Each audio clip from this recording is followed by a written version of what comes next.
Good morning. Morning. Thank you for being here. First, I'm going to express a bit about the tradition, and then I'll talk a little bit from my heart, and then turn it over to Myobun to say whatever she wants, and then to all of you to say, I don't know if I'm going to say whatever you want. So today, the term that would be described is ten-e, or the word that would be used to describe what's happening now is ten-e. And ten means to change or to revolve, and e means the robe. So you'll notice today that Myobun is wearing a brown kesa. And so that means she's changed her robe. The robe has revolved. Somehow I like the term revolve better than just change. Change feels like just exchanging something out. Revolve is something more full and round. In this lineage, what's referred to as transmission is very quiet. It's private. Sometimes we would describe it as secret. That's why basically none of you knew about it until a couple days ago.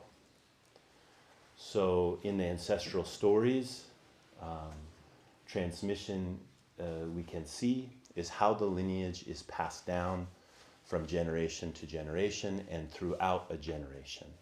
Lineage holders, people who are responsible for receiving and transmitting the tradition, are few and far between, but they appear, and they're important locus for how the Dharma is expressed and lives in the world, again throughout space, but also through time. This quiet, private, secret quality of transmission, the ceremonies, when they're going to take place, the almost non-existent celebration of them, although we do have cake today, so don't worry. In my case, when I was entrusted with the Dharma from my teacher, I think the ten-e consisted in filling out some bureaucratic forms for the denomination. I'm pretty sure that's what it was. There was no cake. Definitely, there was no cake. And this kind of quiet, private, secret quality of transmission in our tradition points to something. And it points to what is valued most centrally within this tradition, and that is intimacy. Intimacy is a word in English which mostly has taken on a kind of like very just physical level of understanding. I remember using that, as I started to use that word more here at Buddha, in the early days, people thought I was talking about sex. Because people always talking about intimacy in terms of they were intimate together, they're physically intimate, that sort of thing. But of course, that's not what, I mean, that's also a meaning of intimacy, right? But that's not what we're talking about. We're talking about the way in which things are not separate at all. That my teacher used to say, when you make a gasho, make sure there's no space. That all division is pressed together completely. And it's not that there's not a right hand and a left hand. There's definitely a right hand and a left hand. But here in gasho, we express that there is no separation between the right and the left hand. So this is what I mean by intimacy. It points to an attitude which is ungraspable, in many ways is dark, is mysterious, is secret. But we need those places that are ungraspable to be able to care for what is most centrally important to a human life, which is this heart which is ungraspable, which is not just mine, but is filled with all things, and all things expressed through this encounter with. So this is the really underlying image or underlying meaning of intimacy or secrecy in the transmission. It's a way to care for something which, the fireworks can't care for. Another reason for the secrecy is sometimes your Dharma brothers and sisters want to beat you up. So this is the sixth ancestor when he was entrusted with the Dharma. He wasn't expected to be entrusted with the Dharma. His teacher was ready to exit the scene, and he said, okay, I need to pick someone. We're going to have a contest. They had a contest, and they wrote these poems on the wall. It's a very famous story. Many of you know it. And the person who was expected to be the sixth ancestor wrote a poem, which was pretty good. Everyone would love it. It would be the winning poem. It would be the one that you would know, oh, yes, this is what our practice is about. And then there was this cook who wasn't even a monk, who was in the monastery. And he heard the poem. He was illiterate. And he said, no, that's a bunch of bollocks. This is, write this poem. And the fifth ancestor saw the insight there. And so he called him to his room in the middle of the night. The transmission took place. He entrusted him with the robe and the bull. And then he said, run away. They won't understand. Now, of course, we would not have such a thing at Buddha Ai Temple. But it is worth pointing to. There is a part of our heart or our mind that asks the question in kind of the wrong way. Why this person? What's special about them? And that's part of the mind that the sixth ancestors, Dharma brothers and sisters, were asking. It was also a situation in which there was only going to be one Dharma heir. We don't live in that world here. Well, we don't know yet whether we do or not. But we don't live under that kind of confines. But this question, when we're asking, what is the significance or what's the meaning of transmission? When we ask it in this kind of limited way, the way that's not fully appreciative of the intimacy, the ungraspability of it, we say, well, how is she different? And I would answer that question in this way. First, ask the question. But look for the answer intimately. Rather than a seal of approval that comes from some other place, some kind of status, some state of being, some miraculous thing that has transformed Myobun into the vessel of the Dharma that I have affirmed and now you trust because of that outward stamp. All of these are not what transmission is about. Look for it intimately, which means you have to pay attention. The transmission is an invitation to the world to pay attention, not an invitation to say, oh, I know who the ones who have it are now. And so I can just turn off that deliberation. Right? That's why I'm always telling you, don't trust a person that has a brown robe. Or don't trust a person just because they have a brown robe. Right?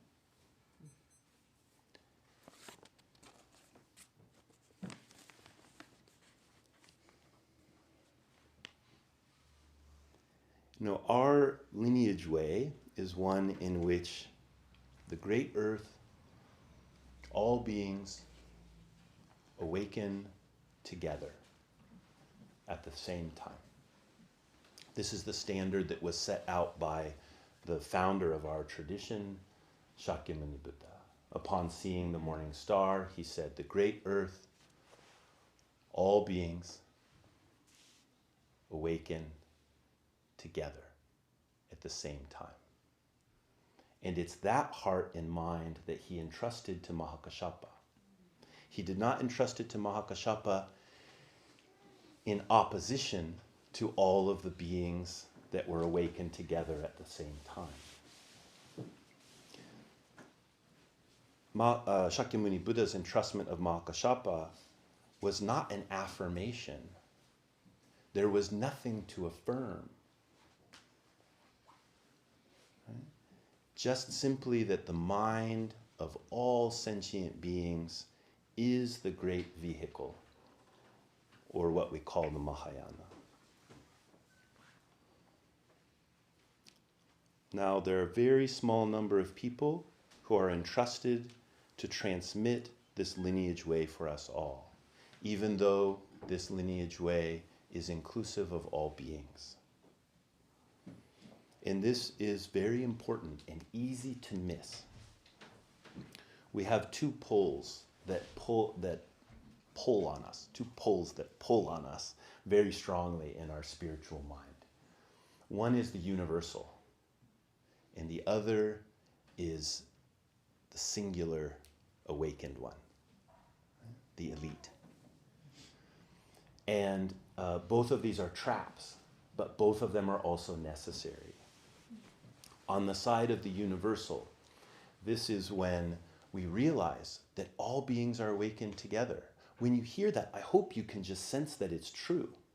That Shakyamuni Buddha was not alone underneath the Bodhi tree being this Superman, right? But he actually was unlocking something that wasn't just about himself. It was about all beings, not just all human beings, but literally all beings. And that truth is so intuitively powerful that when we come to trust in it, something a little bit problematic can happen. We take an aerial view and we say, oh, it's universal. As if I could be the person who knows it as universal, as if I had a map that had all beings on it and I could hold it up and look at it. And I could say, oh, here's Karuna, I know she's awakened. Okay, here's Liz, I know she's awakened, I know she's of the nature of Buddha. And here's Susan, and I know she's of the nature of awakened. And I could just I would be the orchestrator of all of this awakening. That happens very easily. And it's just a big kumbaya moment, which has its own beauty, all right? I love it. But the trap is, where's practice? Can you actually see other beings as the Buddha that they are? Is it just a good stump speech, or is it how you're living? Right? And that's where the universal falls into excess, when it just lives in the vision of the map or the idea, but doesn't have the courage to actually meet another being and uncover their Buddha nature. That's what our tradition asks us to do, is to meet in a way that our Buddhahood is uncovered mutually. On the side of the elite, which is also true, we spent a lot of time practicing together, 20 years, and meeting again and again and again and again and again. Most people are not going to do that, right? And it's not that most people should do that. But in that practicing hard, there's another kind of trap. The trap where we think it's the person who practiced hard that really understands, and that they are worthy of admiration, that their Buddhahood is the one that we should all be interested in seeing. But that's not the point of practicing hard. We don't practice hard to get some special status or some particular special state even. We practice hard to exhibit and uncover the courage that it takes to meet other beings as Buddhas. That's what that's about. And so there's no special affirmation. Right? There's an invitation, and the invitation is to meet in that way. So a tradition like this harnesses those two poles, and it says, although they seem irreconcilable, to not divide them in our heart, but to let both of them be there, even though most of the time we can't figure out how it is that they're not divided, because they really seem like a left hand and a right hand. But here we have a tradition that says, no, they're not. And probably no one can understand how they're not, except the Buddha. So keep practicing. This constant effort of a Buddha seeing a Buddha. Seeing.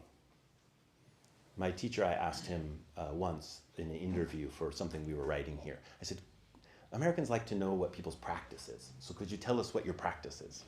And he said, oh, seeing everyone as Buddha. Sounds simple, right? And so seeing everyone as a Buddha, the only being that can do that is a Buddha. So that's why it's a Buddha's practice. I asked him, what's your practice? But to him, that almost wouldn't make any sense, because we don't endeavor to practice our practice. We want to practice the Buddha's practice. and receive it as our own. Right? So a Buddha can see all beings as a Buddha. But a Buddha doesn't just see all beings as a Buddha in a stagnant way. A Buddha sees all beings as Buddhas, seeing all beings as Buddhas. Seeing all Buddhas as beings, seeing Buddhas. It's like the song that never ends. Right?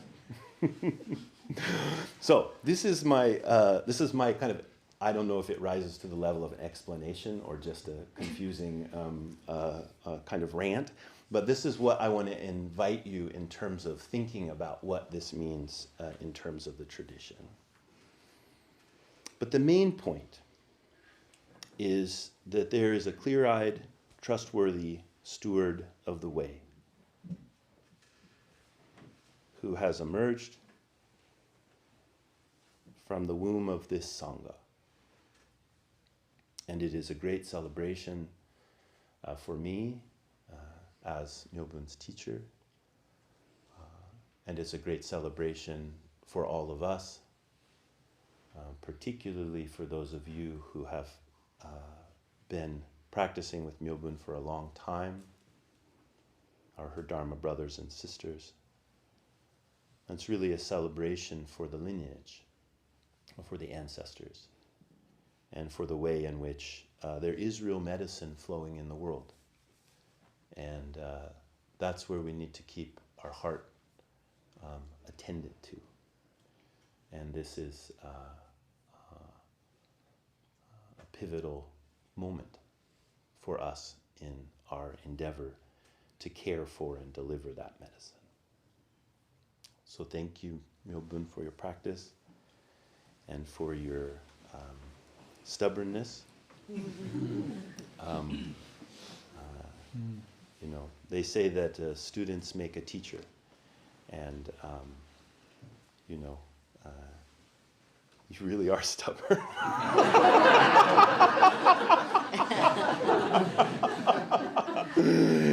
Nothing else would have sufficed. Good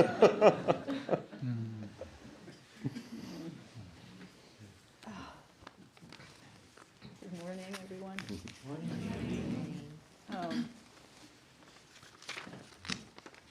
I have some scrawlings here. We'll see.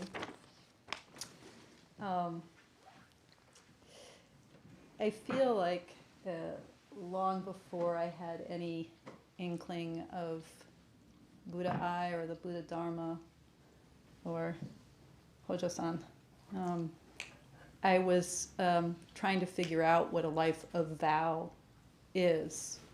Some of you have heard me talk about this, but in my past life as an academic, I studied Shakespeare and was obsessed with his first name, which is Will, and trying to understand that incredibly weird phrase, I will, which often is willfulness, stubbornness, but is also about somehow how our heart turns toward the future. I will do something. And is about intentionality. And incidentally, speaking of the other meaning of intimacy in Elizabethan English, will is also like a dirty word. So just saying. It includes in intentionality the whole messy human body, the way our intentionality gets out of control, as well as the way that our intentionality sets us on a track. I will. And then, then 20 years ago, January 2004, I found this place.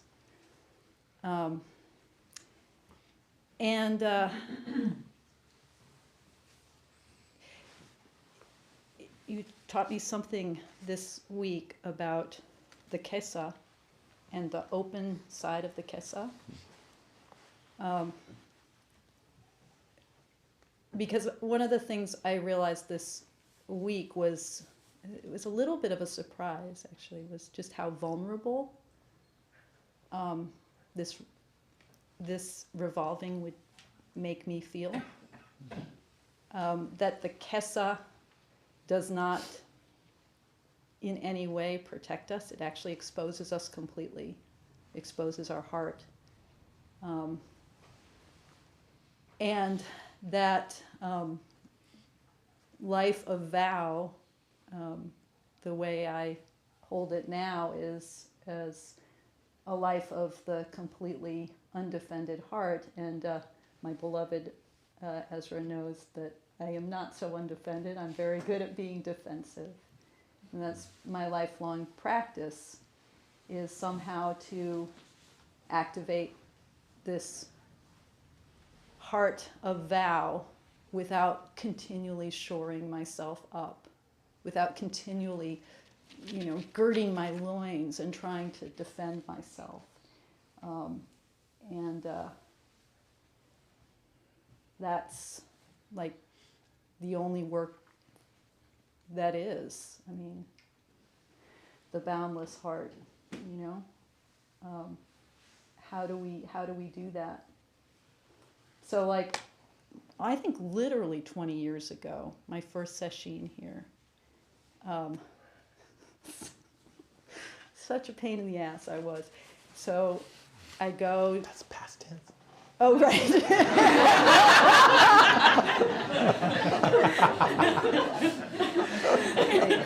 Yeah. I know it goes both directions. Yeah.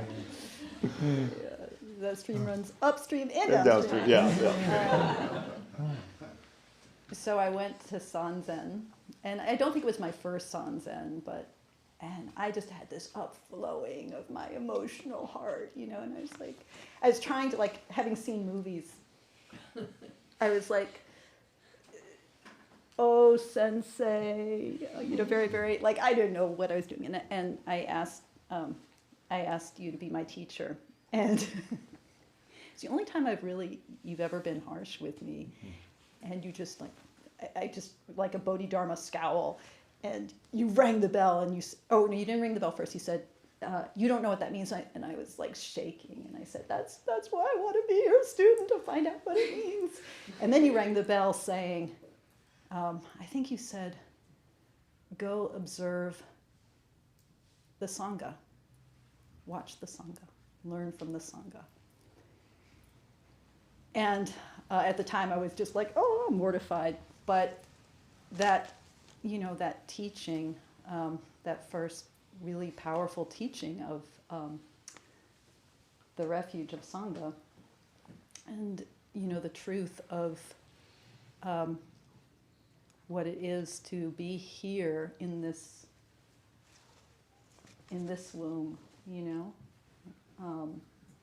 and to really, like, I think that's the only way that we can practice a boundless and undefended heart, is to keep leaning into each other, even though that's when it hurts, to lean into each other. That's when we feel all the pointy jabs into the side of the open side of the kesa.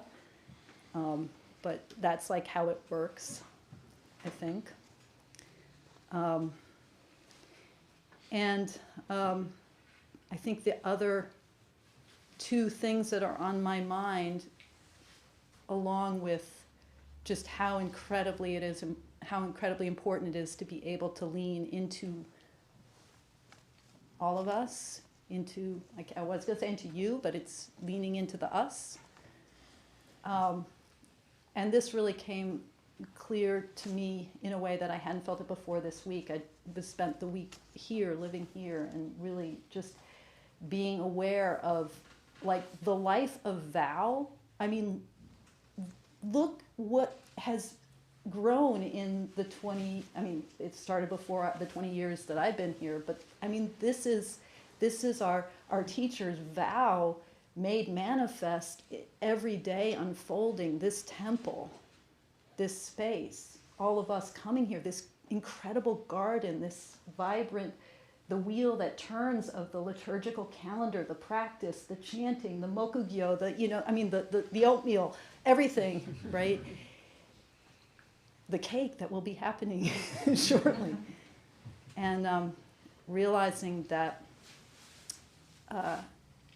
how incredibly important it is to knit our life, my life, to this temple, as part of the life of vow.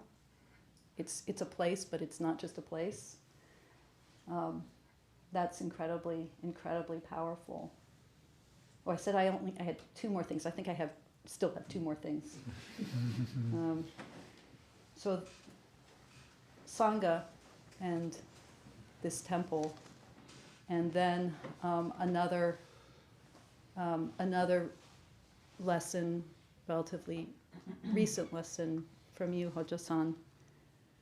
My heart, as I think for many of us, my heart has been really shattered over Gaza and Israel. And I'm Jewish. My parents were German Jewish refugees, as some of you have heard me talk about a bunch of times. And some of you also know that I recently changed my English given name to Esther, took up my Hebrew name. And Purim just happened. Sort of, Esther is like she's revolving here. And so I've really been holding this this intense karma of my people. And I was sharing that with Hojo-san about the karma of my people. And you said, the Buddhas and the ancestors are your family too. Lineage is not just something we chant. It's not just it's what it is to be all of us part of the Buddha's family. It's like, that's the only way karma can turn into anything other than karma, And then this is the last thing. Ezra, beloved, the mantra that you gave us a long time ago, Zen, do it at home. What does it mean to be a lay practitioner in particular, and to live this life of vow in our lives with our chosen families and our families of origin alongside the Buddha's family. And so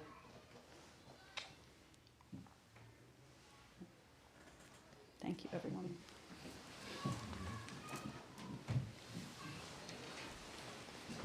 So we have a few minutes if there's any protest or congratulations or questions about anything that's been shared. I'd ask people to keep it relatively succinct, just because there's a lot today. Myobun, I've been deeply enjoying your book on tarot for over a year now. I go back to the High Priestess a lot and your metaphor of sitting in the ocean and seeing the fish. And I just wanted to ask you today, how's the water?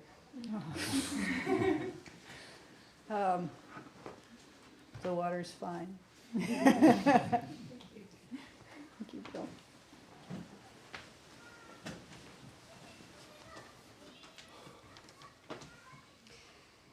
Myobun, congratulations and thank you for your commitment and walking these steps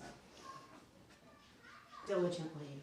And thank you for many years ago when I said, could you please have tea with me? And that conversation, which was so meaningful.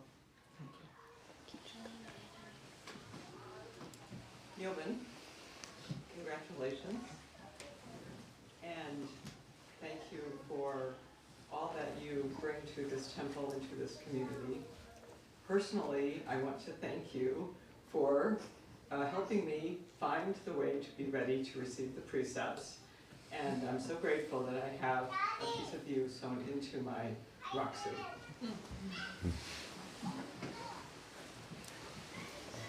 Myobun, how do you manage to lift us all up when the questions come so unskillfully?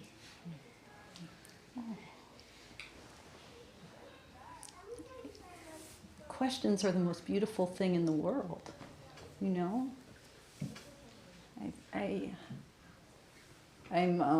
I'm so grateful for questions. I know in my own life, my own questions, they always feel unskillful because they're questions. If it was skillful, it would be something more like an answer. And I think this is why I like tarot so much, you know. I'm grateful that I found my way to a tradition that holds question as like the thing. So yeah, I love it.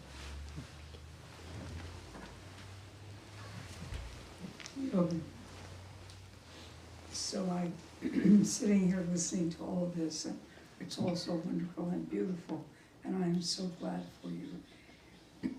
And I keep seeing you and having this memory of I don't know how long you've been coming, but we were having some kind of practice little group, which we used to do an hour before sitting, and you were crying, and you were in such longing.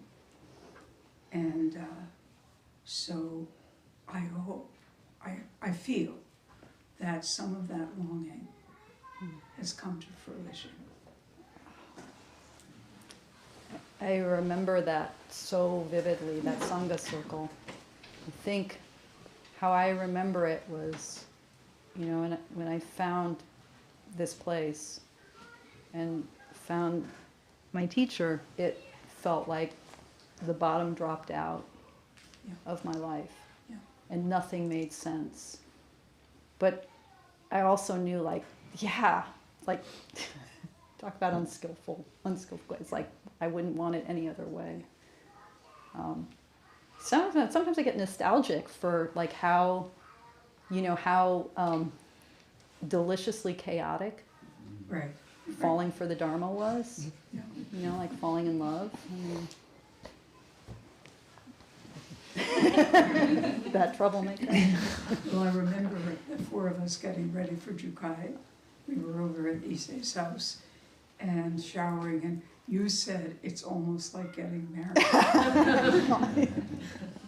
So, thank you so much. Myobun, thank you for being the person that I met first at the gate of this temple. I look forward to meeting you again and again at the threshold of this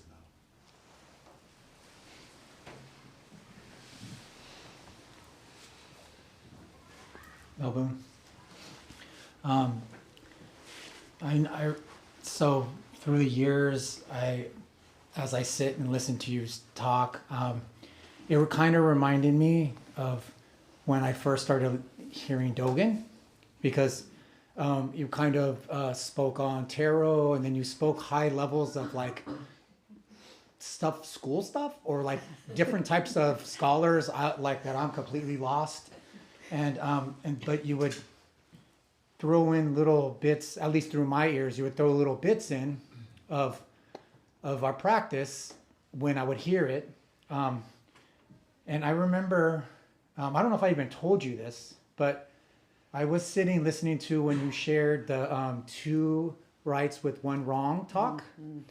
And I was sitting right here, and I realized, as Hojo was just talking about, I realized something that day. I don't know if I told you, but I realized that I was a deluded, ignorant human. No, seriously. I tear dropped. I cried right there at that moment. I did not know what I missed, and I could not believe what I missed. I didn't share this with you. I don't know why. And so I go around telling everyone about it, but I don't think I told you. But I still didn't trust.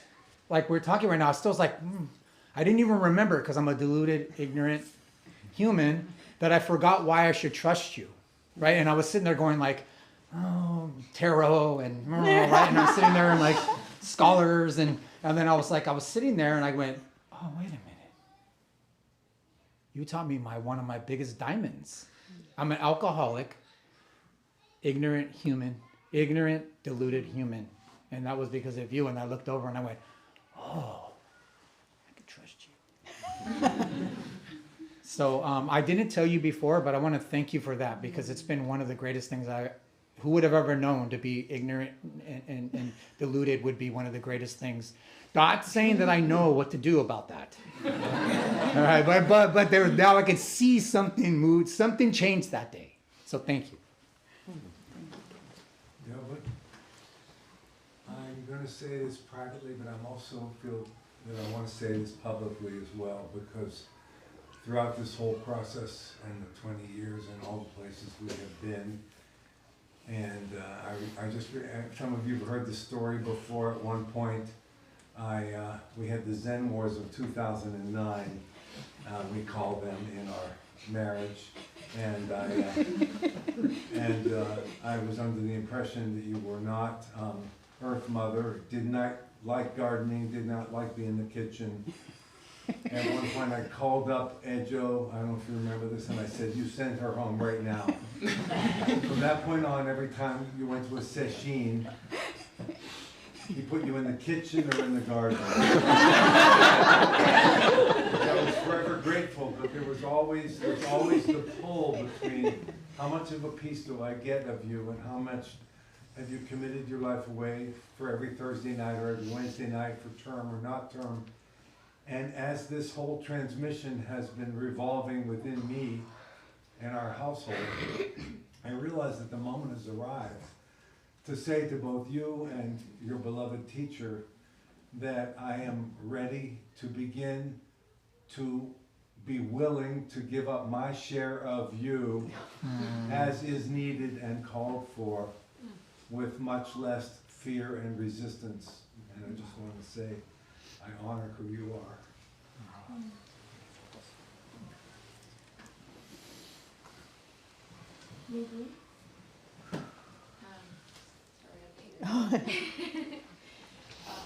I don't really know you personally, but you sound like a wonderful teacher, and I just hope to hear your perspective on a question I had about Dharma. In Dharma teaching, we learned that the cause of root of all suffering is attachment and grasping. And it makes sense why our mind will grasp things that are desirable, that are beautiful. But why does our mind also grasp things that are difficult and painful to us? Why does it grasp on the energies and thoughts and feelings that causes pain?